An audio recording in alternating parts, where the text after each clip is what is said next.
all this here needs to be inputted. 30 years. Let's see, none. Okay, and then once everything is in, we would just click save, and a new file on this prospect page will show up. So let's say we were working on this GHIU. All the information we entered is on here, right? Yeah. Okay, so now moving on to the loan apps pending review, it gives us two options. So before I move on to the bar application, I'm going to do this MLO broker submission page. So this page right here is only for the loan officers. So when we work on a file and we're inputting the file onto ERP, we just do the prospect applicant, but the loan officer has to also do this MLO broker submission. So going on to there, they would go to new submission, and they would, similar to the prospect applicant where we input all the information in, that's what they would have to do. However, they also have to include, if they have the information for escrow and title, they would include it. The agents, they can include it, but the most important part for the loan officer start page that they have to include is the submission fee sheet. So this submission fee sheet, they have to complete section A, because these fees are the fees that they are collecting, the fees that they are requesting to get paid, right? So if they have an admin fee, let's say an origination, if it was a loan of 500,000 million, and they're collecting 1% origination, it would be $5,000, right?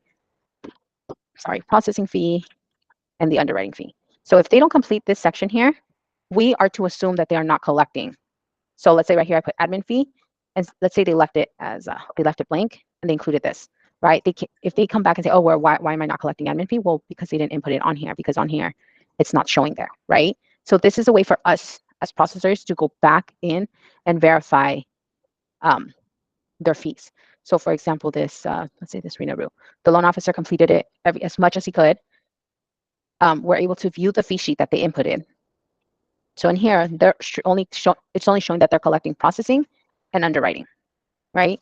So let's say they're saying, they come back and say, oh, well, where's my admin fee? Well, the fee sheet doesn't have any admin fee, so that's why we didn't include it on our disclosures. So as you know, the fees on once the initial disclosures go in, the fees, we're not able to change them in a way where we're increasing it or we're adding a fee. So we can't, after it's been disclosed, we can't add fees. We can't add another 300 for admin fee.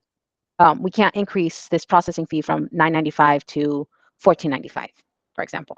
We could always remove fees or lower it, but we can't add it. So let's say instead of saying, okay, well, instead of this $17.95 fee, I want to do $1,000, and they want to remove $795, we can do that, right? Let's see. Any questions? No? Okay. So this bar application here, this application is the application where the borrower completes online whether they get, sorry about that, just yawned. Whether they get our link for the application or they go into our website to complete the application, this is where we would see it. So this, for example, this Joshua Barnes file, the borrower completed it. As you remember last time, we exported the XML and imported it into the ERP, right? Because this is the application that the borrower completes himself. This one doesn't have any documents, but if they did have documents uploaded, they would show here, and you can download all of the files, or you can click on each one of the files to download it. If they have several, well, it's a lot better just to download all the files, right? We are also able to leave comments on here. If you remember,